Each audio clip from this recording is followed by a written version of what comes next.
All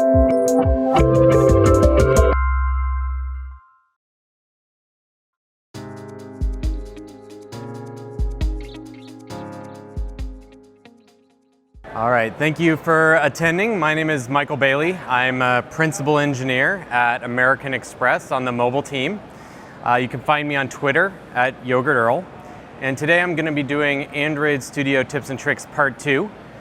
If you were here last year, I did the Part 1. If you missed it, you can catch it on YouTube. I'll be referencing just a few things from that, a few updates, but it's mostly independent content today.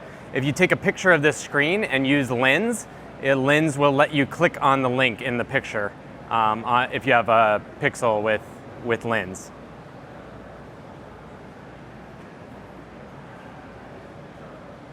Cool. So as I said, I work for American Express. We are always looking for great talent who want to help us build the best customer experience. So keep an eye out on our job board for any jobs that may interest you. Android, of course, but we also hire web, iOS, across the spectrum. And technology powers everything we do, so we're always looking for great engineers. All right, on to the tips. So one of the things I talked about last year was find action in Android Studio, which is Command-Shift-A. After that, macOS came out with Mojave, which was their latest update, and they actually introduced an OS-level command that sometimes intercepts that keystroke. So if you're trying to use find action, occasionally there's a race condition between Android Studio and macOS that will it will pop up a terminal because the operating system is intercepting that shortcut.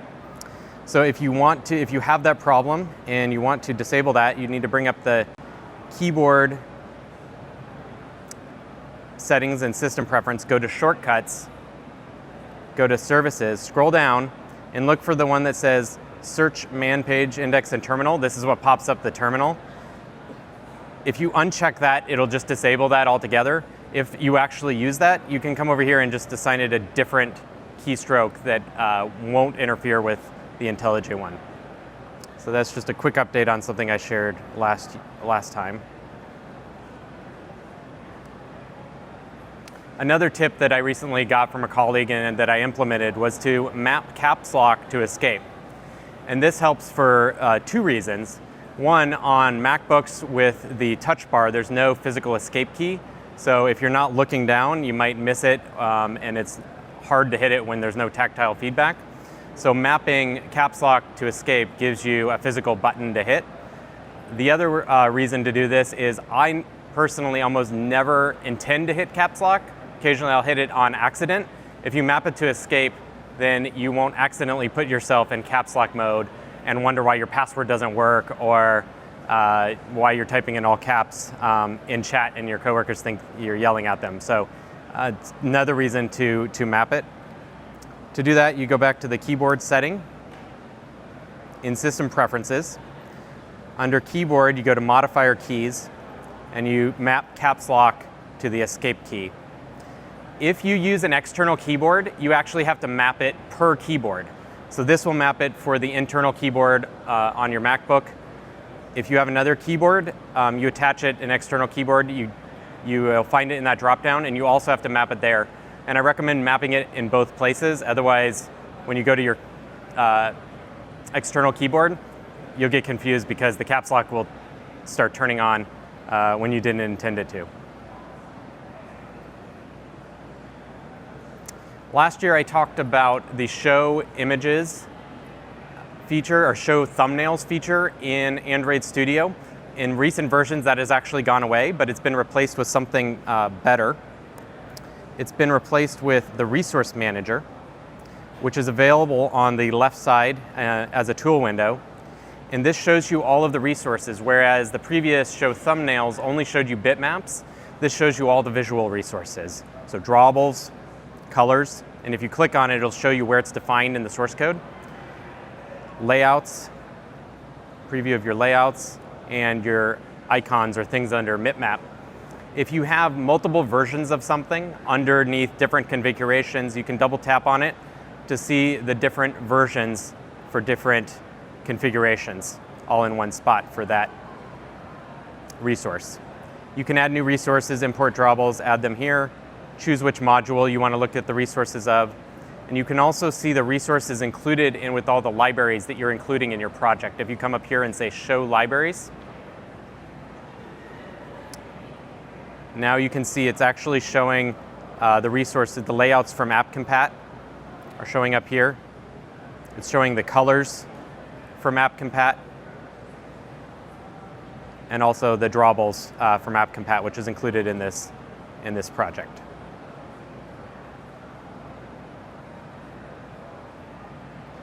Another thing I touched on last year was that they had replaced the textual output of GradleSync with a tree view, and I showed you how to get back to the textual view and toggle that.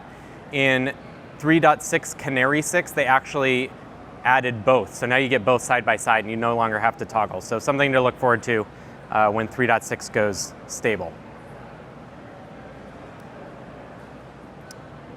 Okay. So that's the last of the updates from last year's talk, and now we're on to some new tips.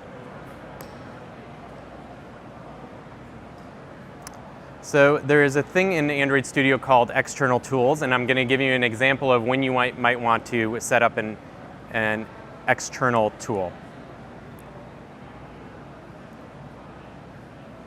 So I have a README here. This is the README that comes with the GitHub browser sample from the Google example repo for Android architecture components.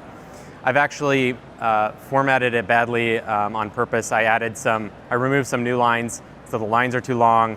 I added this list here that has the numbers wrong. And so you may want to ask Android Studio to just format this for you like it does for most files.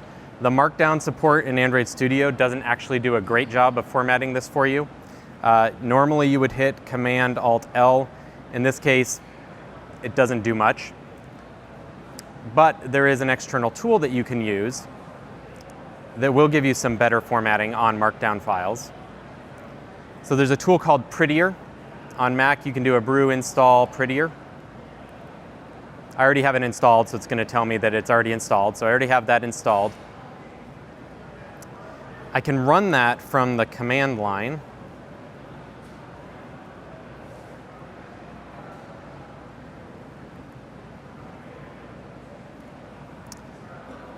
So if I run it here, you can see I tell it --write, which tells it not just to print the formatted output to standard out, but actually to write it back to the file.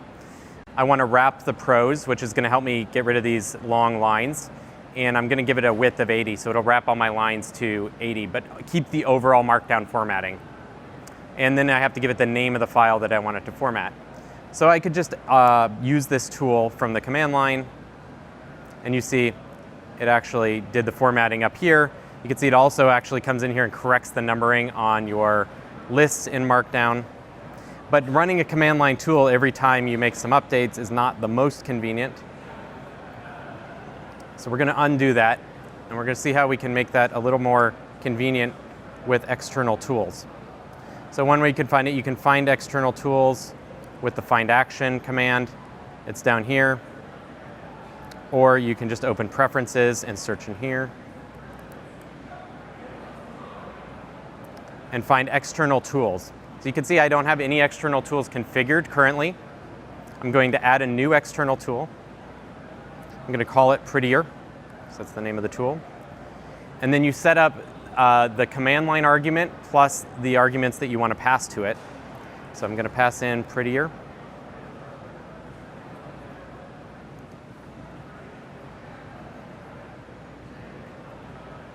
I'm going to pass in some arguments here.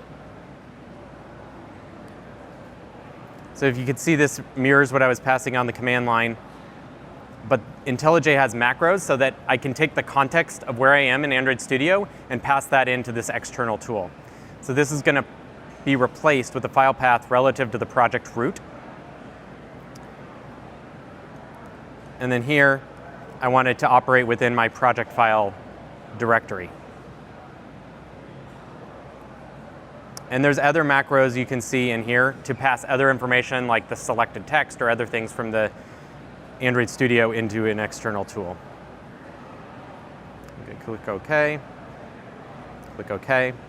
And so now I can find prettier in the find actions. You can see it shows up as an action that I can execute. And so I can find that and I can execute it. You can see it does the formatting. But maybe I don't want to have to do that every time. So the other thing I can do is I can find it and I can assign a shortcut. And because it's similar to the built-in command for formatting, I'm going to do Command-Alt-Control-L. And then I'm going to hit that keystroke, Command-Alt-Control-L, and it runs it and formats it. So then as you type, maybe you add some more characters here and your lines get kind of out of sync, but before you check it in, you want to do that, so that I could do that. And I hit Control-Alt and it does the formatting again. So you can easily just format it when you are ready to without having to run a separate command line, and it'll format that file and save it. So that's external tools.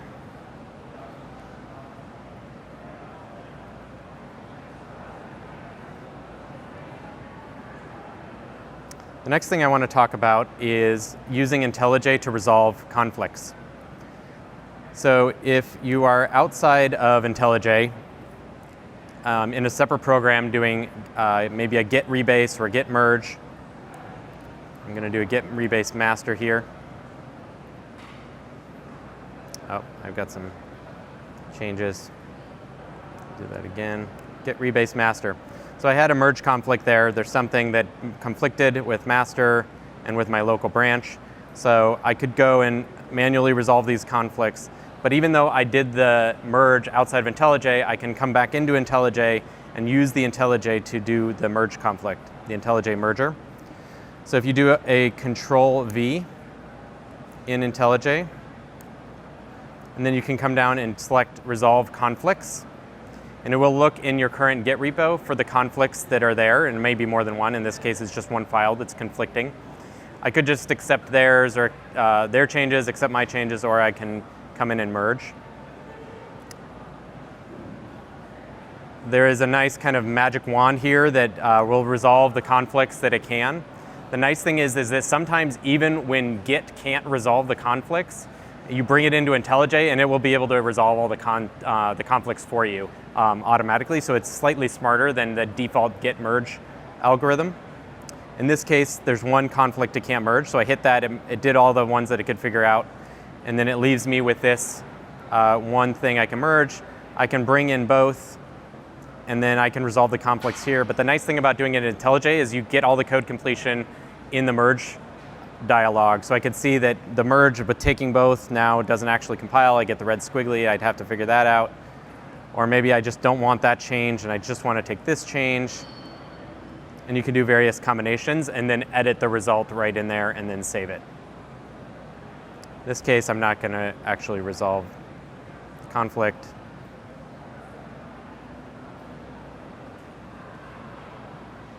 I'm just going to actually abort the rebase.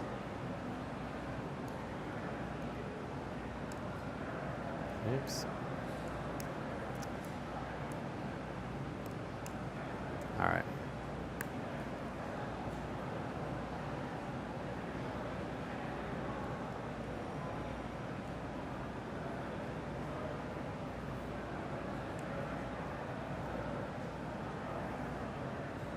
Next thing I'm going to talk about is splitting the editor.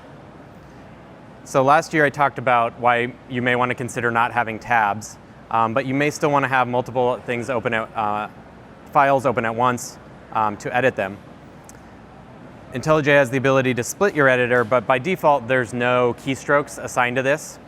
So I assign the keystrokes Command-Control-Pipe. This is the pipe character because it kind of looks like splitting, so it's easier for me to remember.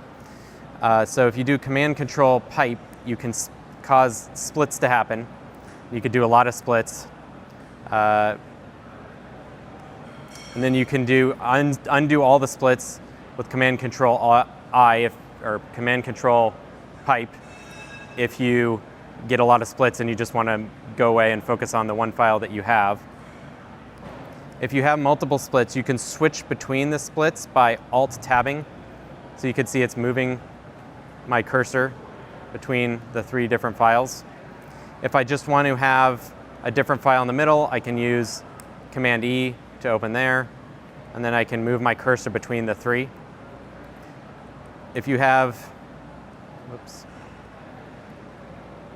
multiple screens, you may want to have a completely separate window and then split tabs within that.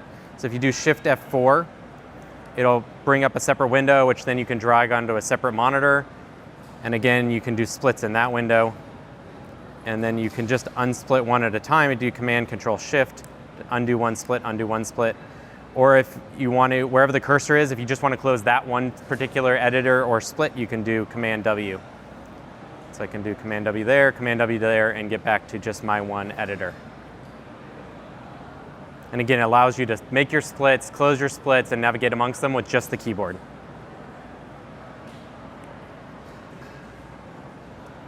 The next few things I'm going to talk about troubleshooting Android Studio and maybe how to improve performance. One of the things you can do is there's a thing called Activity Monitor within Android Studio.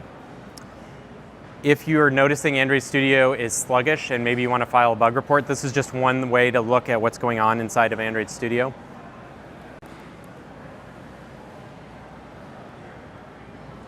So if you do find action and pull up the activity monitor, you can actually see which threads are taking up the CPU.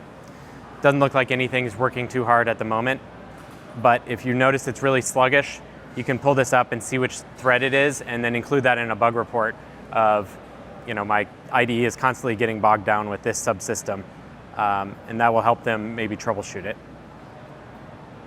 The other thing that you can do is do Show Gradle Daemons. And this will list all of the Gradle daemons that have either been started from your command line or from Android Studio. And if you have a ton of Gradle daemons open, they're all using up memory, and it's going to cause your machine to start to slow down and compete with Android Studio for memory. Right now I have one Gradle daemon, which is kind of the ideal scenario. The things that can cause you to have multiple Gradle daemons are if you have multiple projects using different versions of Gradle. So you can see I have a project using 5.5.1. But if I have another project or that's using a different version of Gradle, it's going to have a different Gradle daemon. The other thing is if you use a different version JDK for your command line builds, and you're doing command line builds and command line Gradle commands, and also doing things through Android Studio, you're actually going to then have 2 different ones because of the JDK. So if you click on it, you can actually see the details of the JDK for that particular Gradle daemon. And if you have multiple, you can look and try to see what the differences are. Are the options different? Is the JDK different? Is the Gradle version different? And try to figure out why it's starting so many. You can also say stop selected, and so you can stop some of the ones that maybe you don't need anymore. If you want to change the JDK that Android Studio uses, you have to go into the project settings. This is the project structure dialog. There's a JDK location. This is the JDK that Android Studio is going to use to execute your Gradle commands. So you want to make sure that your Android Studio matches what you're using on the command line.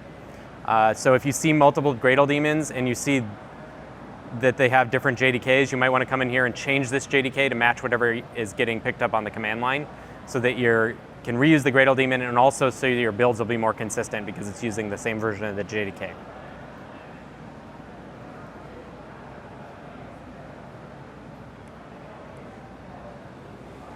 Another thing to consider is power save mode. So there's 2 reasons to consider power save mode. And the way you get to it is this little guy down here. His name is Hector, according to the documentation. You click on this. If you just have one large file that is causing problems and slowing down your editor, this toggle right here is just for a single file. So you can turn off inspections or just have syntax highlighting or turn off everything for that file. And if that one big file is slowing you down, it'll just turn that off for that one file. If you have overall performance problems, you can turn on power save mode, which turns off syntax highlighting, and it turns off all the inspections across all of your files. Not having syntax highlighting is not great, but sometimes it's better to have a responsive editor than the syntax highlighting. The other reason to consider this is if you're on an airplane and you don't have your charger, turning this off will actually save some power because it's turning off some of the CPU intensive features of Android Studio. So you get a less smart editor, but you get a more potentially responsive editor when you turn on power save mode.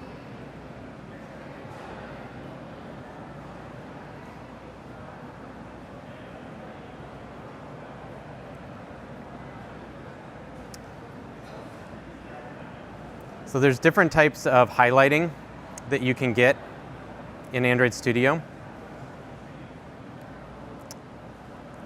By default, you get syntax highlighting. I'm actually going to turn it off here to show. And this is the default.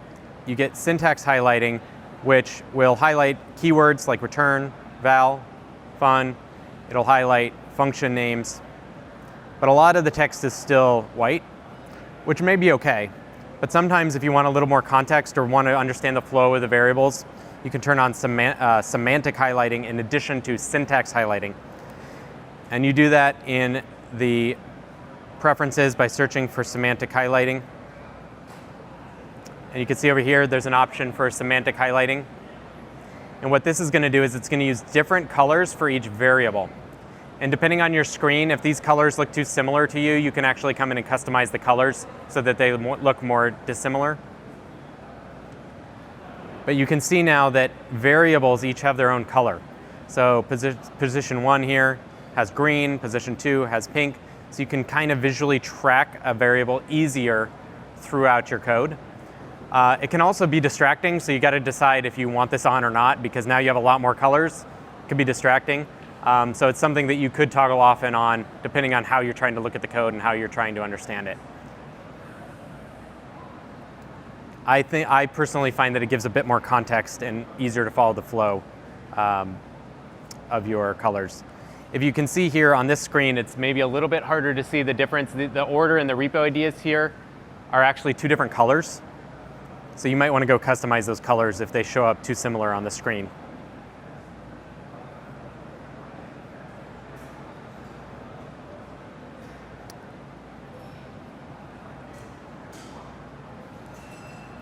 Another thing you might run into is having multiple imports for one class. And when you hit Alt-Enter, instead of just adding the import for you, it makes you choose which one. And occasionally you might get the wrong one in there, and then you have to go back and remove the import.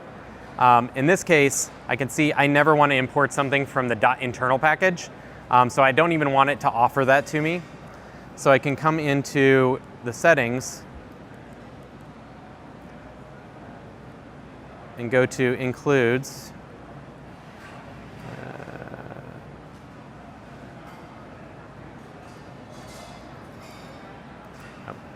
Imports.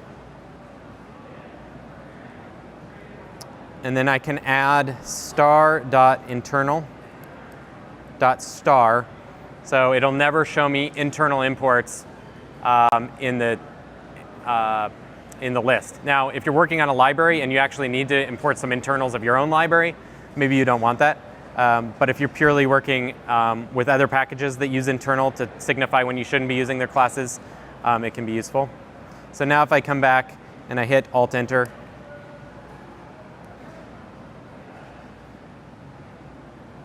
it just adds the import for me, no pop-up. Another example is the nullable annotation. There's a couple different versions of nullable.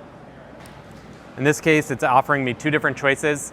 Maybe one comes in from a transitive dependency, but maybe in your project you've decided to always use the Android X version of nullable and never the other one.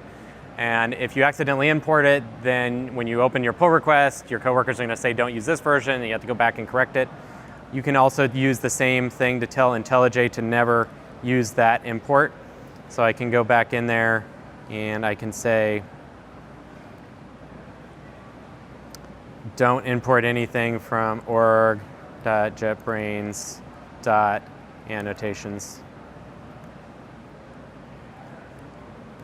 And assuming I spelled that correctly, now it should it didn't give me a drop down, it just imported the one that I wanted. And then we can see up here that we have the right import added.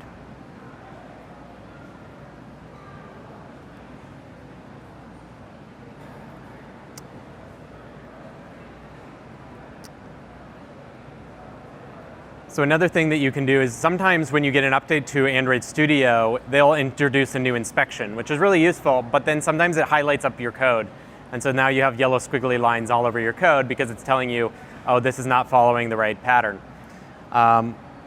You can fix one instance of that by doing Alt-Enter, and usually it has a quick fix that will do the right thing for you. In this case, it's convert the cast to use the type parameter, is what it wanted to do.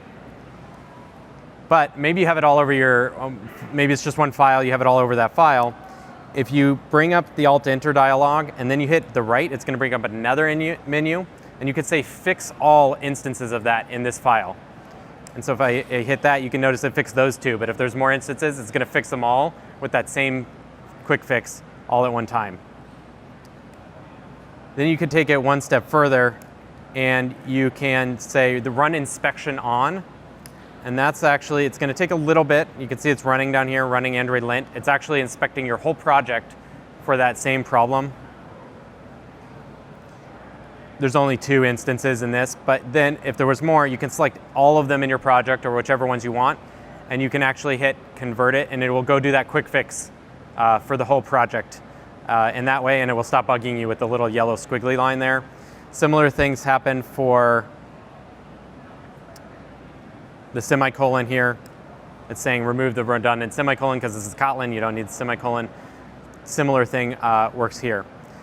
There's also a feature called code cleanup, which will do a bunch of minor cleanups like this, including removing semicolons. So you can run that on your project and see what it does, see if you like what it does, and then maybe clean up a bunch of those at once as well.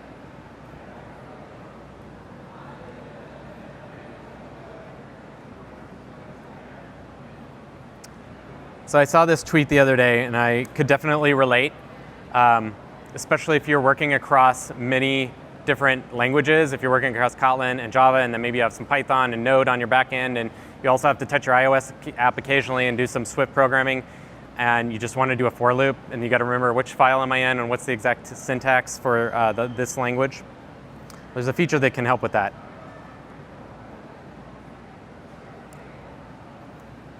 So let's say I have repositories here.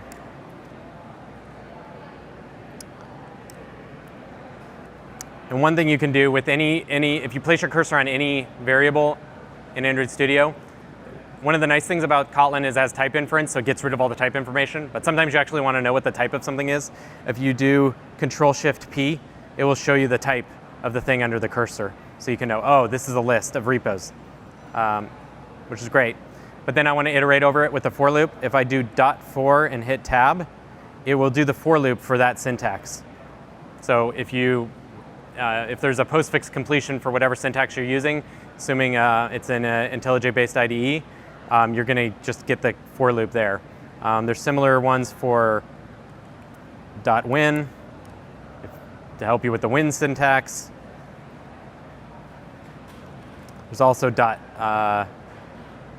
.try. So if I do like a .try on this expression, it'll add a try catch here, wrapping the expression and still assigning the result to the original variable.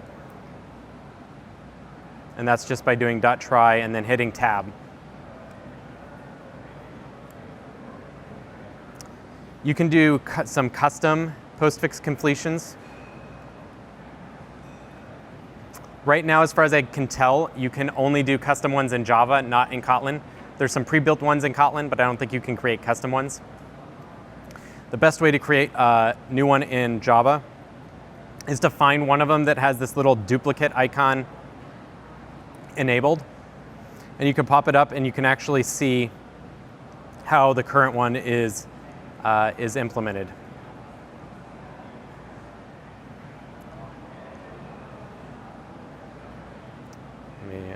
Let me look at.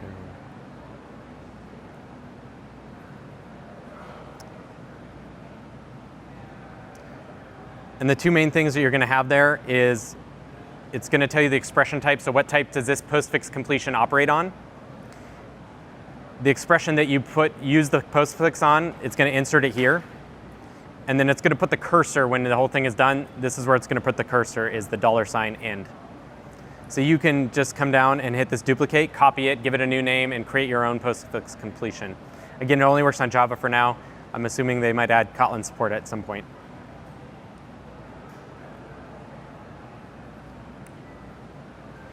A similar feature, kind of related, is live templates. Different but related to postfix. Postfix completions are when you have an expression and you're going to operate on that specific expression that you already have in the IDE. Live templates are more freestanding. They don't have to already have an expression for you to use them.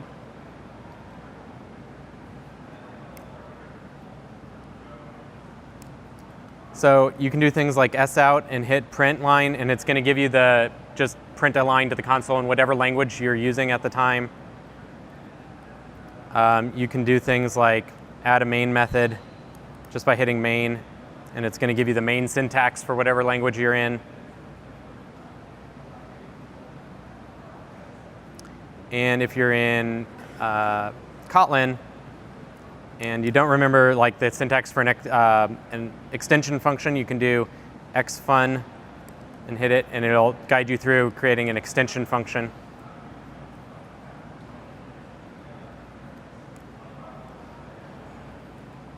And then, of course, you can customize them if you have things that you type often and you want to add. Some of the ones that they have for Android only operate on Java. They don't operate on Kotlin yet.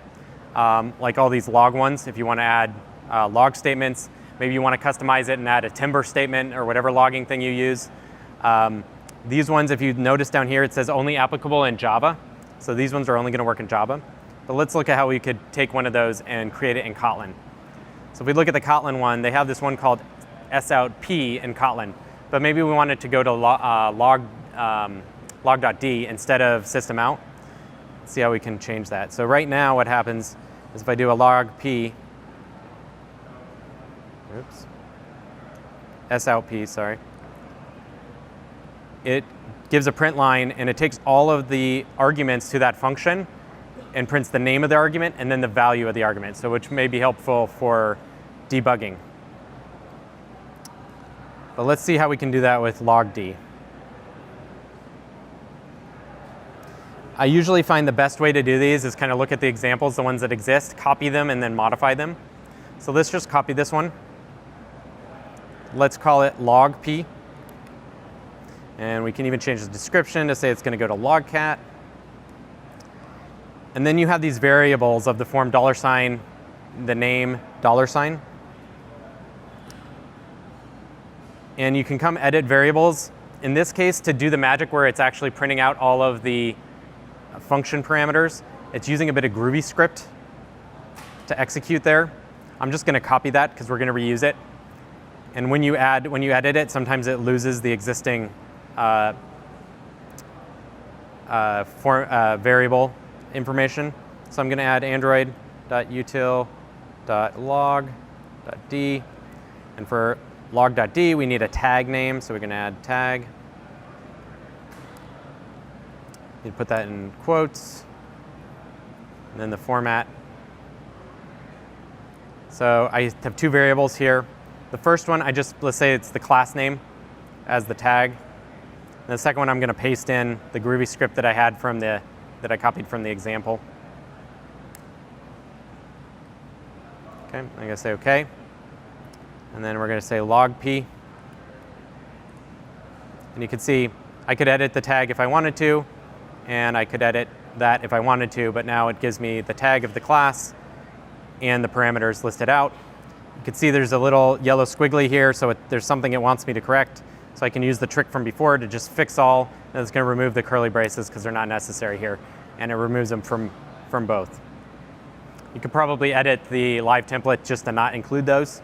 They're probably not necessary in this case.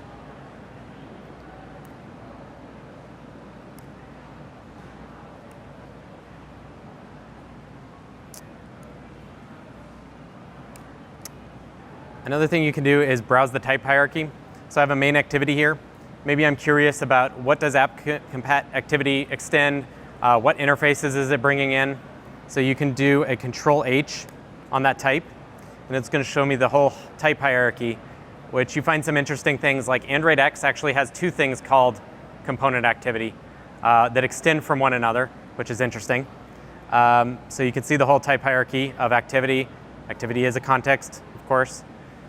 You can show the supertypes hierarchy, which actually will show you along the way which interfaces it's implementing and picking up. So you can see activity implements all of these by the corresponding superclasses that it implements up here. So if you're using a new library, trying to understand an API, this can be really useful for understanding what's going on.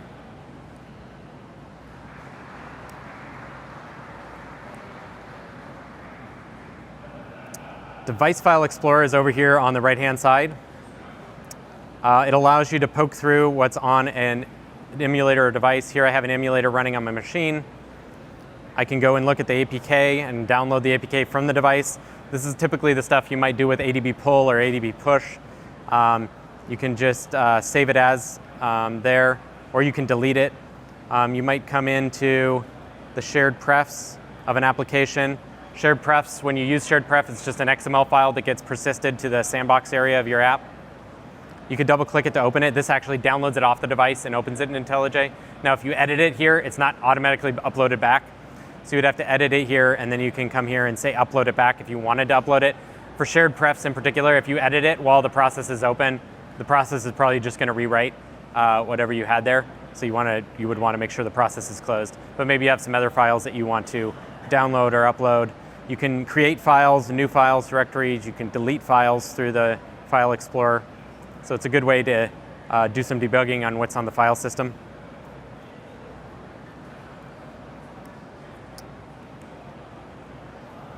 So we've been opening a lot of different windows here. You might have your project window open, you might have your hierarchy window open, you might have your version control open, and then you don't have very much room left for your code.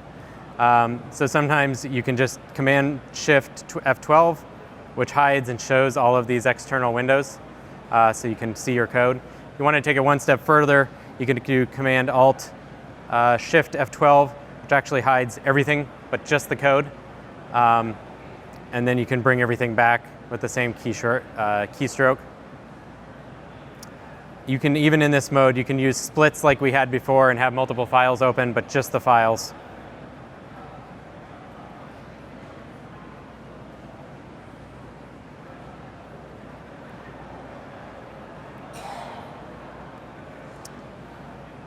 And one last tip, notification preferences. So you may notice that things pop up in the IDE. You want to update this, it recommends you update your Gradle plugin or your Kotlin plugin, or update something, or it's telling you something, but sometimes it could be very extracting when you're trying to focus on the code at hand. You can actually toggle how that works by going into settings and doing notification preferences. So you find notifications. For each one of those, there is a setting. You could say, does it give a balloon, which is the pop-up? Does it give a sticky balloon, which means it stays until you dismiss it? A regular balloon will go away after a while, or you could just say, give me no pop-up. You can also control whether it gets logged to the event log or not with that check mark. If you see a particular one and you want it to go away, like I'm going to give them a smiley face because I'm happy with Android Studio. Oh, I think I turned that off. So there's one, thanks for the feedback. It had no pop-up. I think the default is a balloon pop-up. So I do this. If you get the little gear icon on the thing, it'll take you right to the setting for that and focus the setting. And then I can say, I don't want to see that anymore. No pop-up, but maybe I still want it in the logs, and I can go look at the logs for that particular one. If you just want nothing, you can turn off enable system notifications. This one I think will turn off like IDE errors when the IDE is throwing an exception. Just turn that off, it won't pop up a little bubble, and you can just turn them all off if you just don't want to be distracted. And it won't pop up any notifications.